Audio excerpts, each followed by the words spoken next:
the pandemic is over. Everybody seems to be in pretty good shape.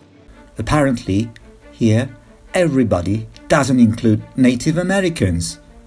Native Americans have the highest death rate due to COVID-19 compared with other ethnic groups in the US. Moreover, their life expectancy has fallen 6.5 years to just over 65 years between 2019 and 2021, the lowest among all. Yet, their voices have been silenced. They are nearly absent from the US mainstream media outlets. The American continents have belonged to the Native Americans before the Europeans set their feet on this land. And if you take a look at the map of the US, you will find that the vast western territories of the country, except those taken by the 13 states who got their independence from the then British Empire, used to be the homelands of the Native Americans. As the colonizers from Europe forged west, a conflict with Native Americans inevitably broke out. This dark history is what modern America dares not mention. Statistics show that since 1776, the US government has launched over 1,500 violent attacks against the Native Americans. Before the arrival of white settlers in 1492, there were over 5 million Native Americans. Yet, by 1900, the number plummeted to 237,000. During 1830-1840, 100,000 Native Americans, also known as American Indians, were moved to force under the Indian Removal Act. Over 4,000 out of 15,000 Cherokees died in this forced march, which was known as the Trail of Tears.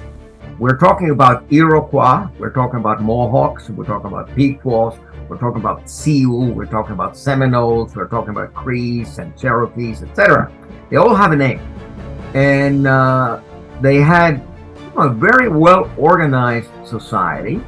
And when the Puritans arrived there, they benefited, of course, from considerable assistance from the indigenous communities, but soon enough, they wanted their land. I mean, Europeans tend to be very materialistic and very greedy, so we wanted more land, and we kept encroaching on the lands of the indigenous. And when they started resisting, we started massacring them. On November 29, 1864, the US Army launched an unprovoked attack against an Indian encampment called the Sand Creek Massacre. More than 100 American Indians were killed. 2/3 were innocent women and children. This is just one instance of the US genocide of Native Americans. The genocide against Native Americans is an original sin of the US that can never be erased. Physical genocide is the visible hurt.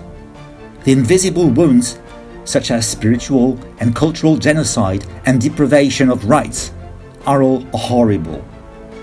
In the 1870s and the 1880s, the US government adopted a policy of forced assimilation to destroy the cultural identity of American Indians.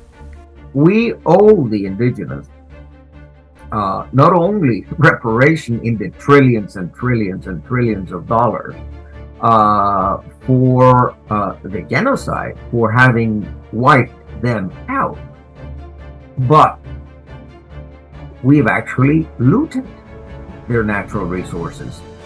All of the oil and gas and the gold and the uranium, actually, we who believe in private property, was the private property of the Iroquois and of the Algonquins and of the Pequots and of the Sioux. Native Americans have been silenced and systematically erased. Through a systematic policy design and bullying acts of cultural suppression, the indigenous culture was crushed. 200 years ago, Native Americans lost their homeland. Now they are confronting a more severe problem, the loss of identity. between 1930 and 1976, the US Bureau of Indian Affairs forcibly sterilized approximately 70,000 Indian women through the Indian Health Service program. In the early 1970s, more than 42% of Indian women of childbearing age were sterilized. The US government forced Native American children into secluded boarding schools, banning them from speaking their native languages, wearing their traditional clothes, or carrying out traditional customs. According to a report by the National Indian Education Association, 87% of state-level US history textbooks do not mention the post-1900 history of indigenous people. Native Americans are not the only victims suffering from discrimination. In today's America, racial discrimination is splitting an already divided society. I can't breathe. These were the last words of George Floyd, a 46-year-old African American who was killed after a white police officer had knelt on his neck for 9 minutes and 29 seconds. Statistics show that African Americans, who account for less than 30% of the US population, are more than twice as likely to be shot by the police, 2.9 times more likely to die from police brutality, and almost 6 times more likely to be imprisoned than white Americans. Racial discrimination is rooted in the history of slavery, going back, to the foundation of the United States. But with the onset of neoliberalism, with giving capitalism all the freedom and constraining workers' freedoms ever more, creating inequality, all of these things, all of this has hollowed out democratic processes in a big way. So, and of which then in the United States, the racial element is a major ingredient, but it's a part of this larger picture of the hollowing out of democracy, rising social injustice, increasing violations of human rights, etc., etc. The blood of Native Americans, the cry of African Americans, and the hard life of minority groups are all missing in the US mainstream. But it is the Native Americans that provided the US lands, the African Americans that helped with the US's economic growth, and the minorities that together shaped today's America. The minorities are not just a part of America, they are America, and that is the real world.